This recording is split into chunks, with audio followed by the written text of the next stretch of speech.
When you look back and see how we talked to Ukraine, as I understand it, and tell me if I'm wrong, we gave them a guarantee that if they got rid of their nuclear weapons, we would defend their territorial integrity.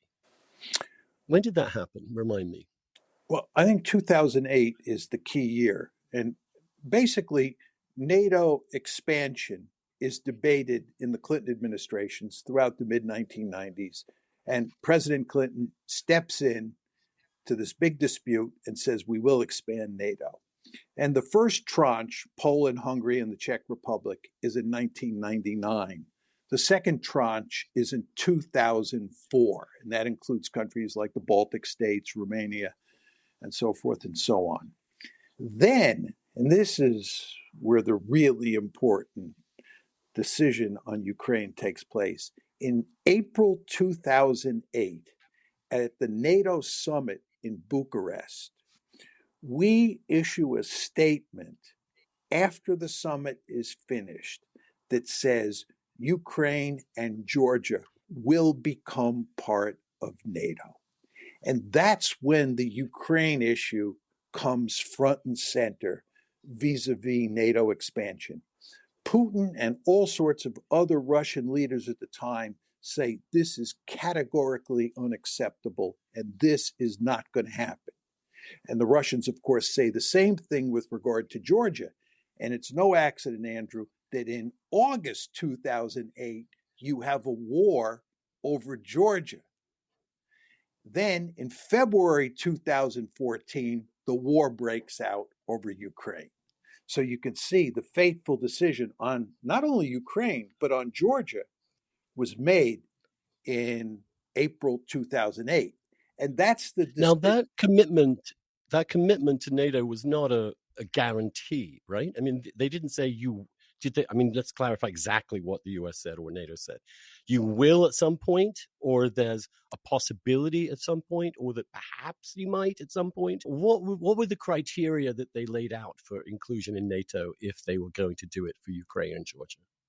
They simply said that Ukraine and Georgia will become members of NATO. Right. It wasn't qualified. Of course, in practice, it would be qualified in the sense that both Georgia and Ukraine would have to achieve certain goals to get admitted. But that was not stated. It was categorically said that they would become members of NATO. And now let me put the argument that people would have made at the time to you, and people did make at the time, which was, look, well, what's the problem? We're not an aggressive party. We're a defensive alliance. We believe in democracy. What has Russia got to be afraid of? We're not going to try and intervene. NATO is about defense. Why can't Russia chill out and let NATO be in Georgia and Ukraine, since we're not going to be in any way aggressive towards Russia? There's no question that that was our world. We viewed ourselves as a benign hegemon.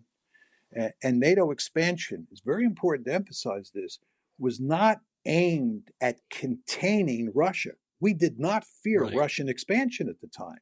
We were simply trying to create a zone of peace in Eastern Europe, much like we had done in Western Europe. So we were enlarging the zone of peace. And we told the Russians on countless occasions that we are a benign hegemon, this is not aimed at you. You don't have to be fearful.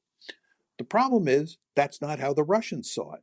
And how the Russians see it matters enormously. The fact is the Russians were thinking according to basic realist logic. And they saw a military alliance that had been a mortal foe of the Soviet Union marching up to their doorstep. And unsurprisingly, they did not want this to happen.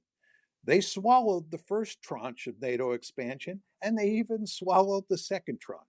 But there was not going to be a third tranche. And this is basic realpolitik logic.